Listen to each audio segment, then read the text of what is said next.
అరటి పంట కుప్పలుగా పారపోస్తున్నారు. అప్పుడు ఏం చేయాలి రాష్ట్ర ప్రభుత్వం?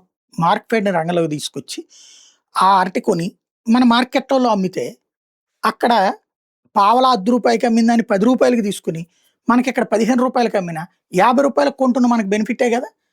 అవసరమైతే రిలయన్స్‌లు, బొలయన్స్‌లు ఇట్లాంటియన్నీ ఉన్నాయి గదా! ఆ సూపర్ మార్కెట్‌లోళ్ళకి ప్రభుత్వం అమ్మొచ్చు కదా! రైతు బజార్‌లో పెట్టి అమ్మిచ్చచ్చు కదా! తక్కువ రేట్‌కి అమ్మితే జనం గూడా తీసుకుంటారు గదా! ఇటు వినియోగదారుడికి తక్కువ రేట్‌కొస్తాయి. అటు పక్కన వాళ్ళకి తక్కువ రేట్‌కొస్తాయి. చెయ్యం అట్లాంటిదేమి. పైగా బ్రోకర్‌లు చక్కగా తినేటందుకు అవకాశం కల్పిస్తాం. రైతు రోడ్డున పారేస్తాడు. ప్రభుత్వం పట్టించుకోదు. జనం దగ్గరికి, రైతు దగ్గరికైతే వెళ్తా ఉంటుంది. లేటెస్ట్‌గా ఇది తెలివిగా ఏం చేస్తున్నారు, కేంద్రానికి లేఖ రాశారట. ప్రత్యే రైలు పెట్టమని చెప్పేసేసి. అంటే కేంద్రం మీదకు దోసేస్తున్నారు. టమోటా ఇక్కడ ఇబ్బందయితే కేంద్రానికో లేఖ రాస్తారు. పత్తికి ఇబ్బందయితే కేంద్రానికో లేఖ రాస్తారు. అంటే సమస్య వచ్చిందని పత్రికలు వాళ్ళ సొంత పత్రికల్లోనే నిలదీసినప్పుడల్లా బీజేపీకి లేఖ రాసేసి కేంద్ర ప్రభుత్వానికి లేఖ రాసి చేతులు దులుపుకుంటారు. ఇక్కడ న్యాయం జరిగింది, అన్యాయం జరిగిందంటే అన్యాయానికి కారణం మోడీ. వీళ్ళకేదైనా న్యాయం జరిగితే మేము మాట్లాడి సాధించి తెచ్చాం. ఇది ప్రస్తుతం నడుస్తున్నది. ఇది భారతీయ జనతా పార్టీకి ప్రయోజనమా? నష్టమా?